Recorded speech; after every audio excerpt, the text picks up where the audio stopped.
the typical law enforcement response was you'd go to a domestic call and you'd separate the parties and maybe have one walk around the block to cool off, and then they'd leave.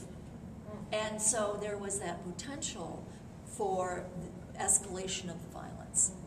And so they gave law enforcement their marching orders. Law enforcement has to do certain things in a domestic violence case. And of those things, when they respond, they have to write a report.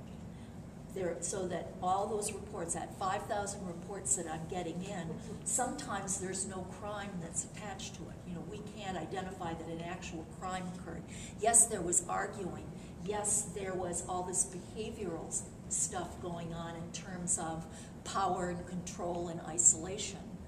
But it doesn't rise to the level of crime. So the officers are making reports and sending them over to the prosecutor's office. 50% of our cases, someone is arrested, you know, at the scene or shortly thereafter.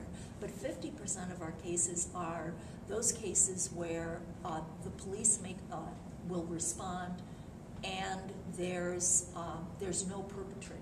The abuser has left the scene. So they make a report, and it goes into the system, and it becomes one of those 5,000.